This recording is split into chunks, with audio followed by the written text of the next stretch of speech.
We really want to know what's happening, what's taking the government so long to fix the problems, because Tobagonians are suffering, the economy is suffering, business people are complaining every single day. Almost every week there's a press conference by the Chamber of Industry and Commerce, you know, just voicing their cries once again as to how frustrated they are because of the unreliability of this sea bridge.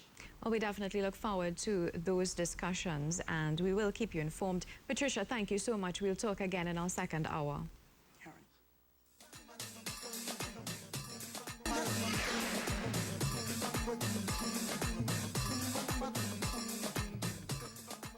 Well, we switch gears a bit.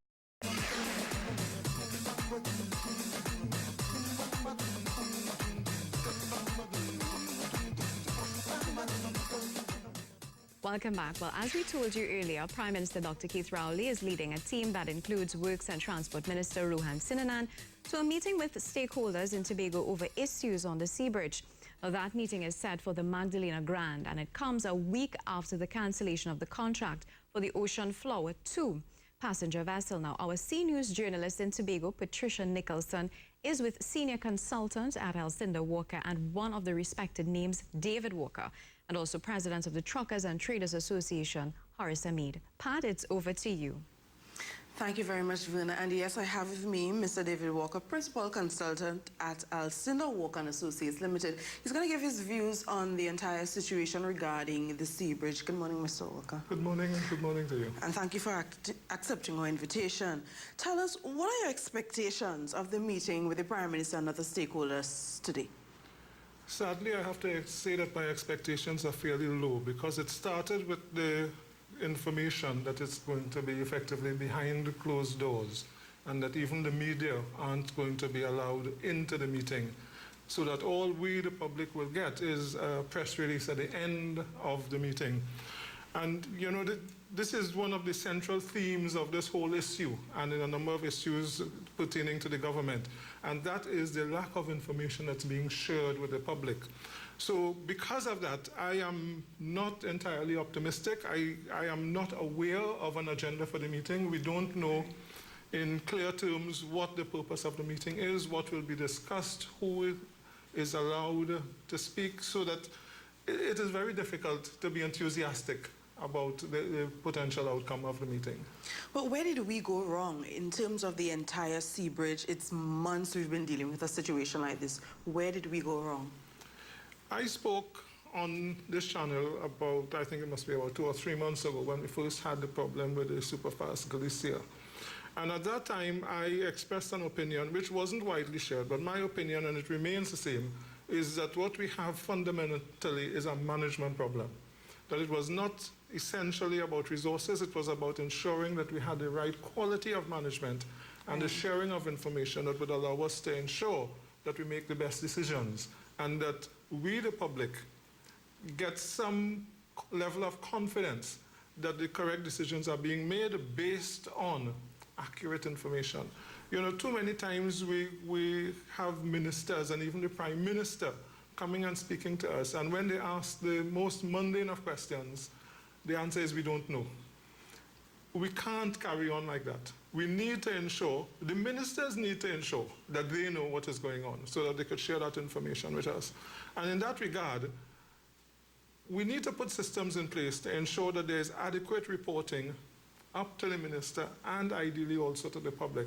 I would ideally like to see, especially with these types of acquisitions, which is procurement, and we now have legislation that governs the way we meant to go about procurement.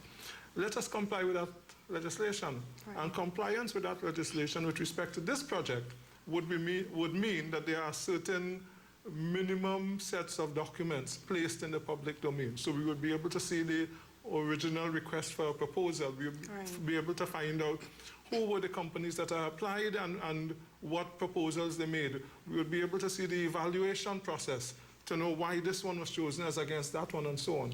And none of this is currently available. And for me, that's a starting point. And if I have to be hopeful today, it is hopeful that the Prime Minister will say that henceforth, we will comply fully with the procurement legislation, which would include necessarily the provision of that information to the public. So basically what you're asking for is greater transparency? Absolutely greater transparency, but it's not transparency in a vacuum. It's transparency, I am suggesting, in the context of our procurement legislation, which defines the things that have to be provided. So I don't want it to be that one ministry gives you X, the other ministry gives you Y. There is a list of things, a list of procedures, a list of prerequisites. So before you could get to step 3, you have to go through step 1 and step 2. And those have to be documented, and the public should be made aware that these have been done, and there are documents in a particular domain on the internet or whatever that allows us to see those documents so we can be satisfied. And I could guarantee that if we did that, we would make better decisions at government. Do you agree with the one-man team investigating the matter surrounding the procurement of the Cabo Star? Or the Ocean Flower 2, rather? I agree with the appointment of someone, some person or persons. I can't agree on totally until we know what the terms of reference are. So this comes back to the issue of sharing information with the public. What do we expect out of this investigation? And as stated, being one person, providing that one person is one, independent, and two, has the requisite skills, I have no problem with it being one person. But if that's going to be the case, then we need to see the terms of reference so we can make a judgment, or the government can make a case as to why the individual they've chosen is the person who has the skills to match up with the terms of reference that they've provided for the task. So unless we know what the terms of reference are, it's almost impossible to say whether that person is the right person or not. Should Tobago fund its own ferry? I am strongly of the view that the ferry and the cargo boat are of such critical importance to Tobago that at the very least they should be under the control of the THA. Whether it's funded out of the THA budget or central budget, I don't know the answer. But I believe strongly that it should be essentially under the control of the THA. Now, having said that, if that is the case, then we have to actually make that work.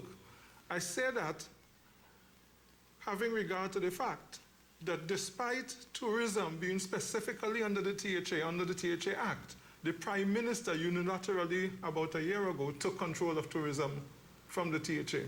So at this point in time, the tourism thrust in Tobago is being directed from the Prime Minister's office rather than from the THA. The THA has not even complained, even though it is against what we have in the Act. So I don't want to go off getting other powers within the Act unless we are serious about using the powers that we've got.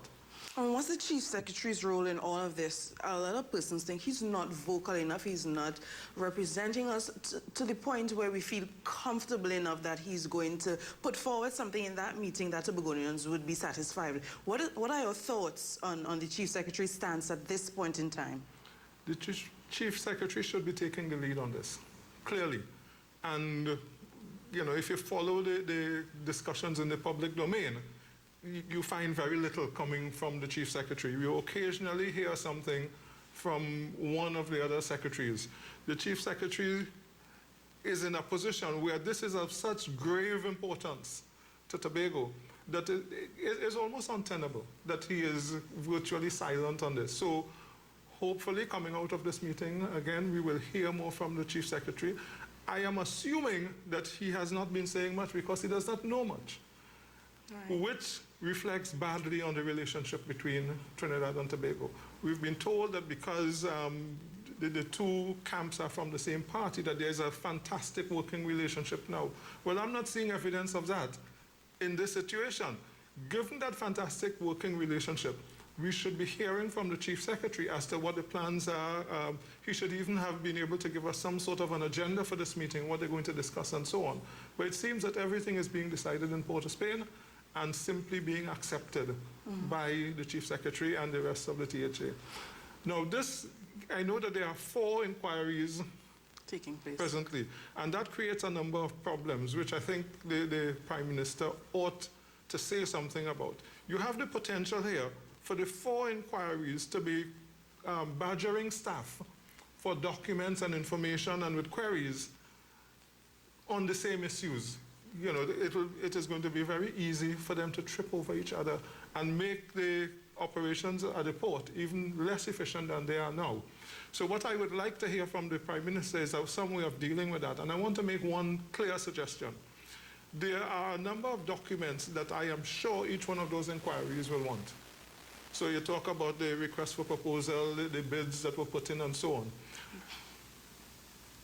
There should be some centrally coordinated activity that pulls those documents together so that you don't have 4 groups of people searching after the same documents, asking the same questions over and over again. And ideally, those documents should be placed in a publicly available space so that you and I and the general public can look at these documents and understand what's going on. And the problem at the port, and particularly around the Tobago ferry and the cargo boat, go much deeper than the current issue, which is why I say we have management issues that need to be addressed. There are several issues which have never been ventilated. And I don't know, because we haven't seen terms of reference, and this is one of my requests, terms of reference for all the 4 inquiries. I don't know whether any of those inquiries is going to look into those other issues. Let me give you 2 examples that spring to mind. Firstly, with the Galicia. When did they discover that the Galicia could not berth at the berthing space as designated? Was it before they signed the contract, or was it after? Was it when the boat turned through the boat because they suddenly decided, no, we can't berth where? So we need to know that, and who knew. The second is, associated with the Galicia issue, we were told that a new jetty was being built. In fact, a new jetty has been built at some tens of millions of dollars, which has never been used. There has been no discussion about it. There has been no notification as to what it was its original purpose, what is its purpose today, will it ever be used? Right. I would like to see that answered. Right.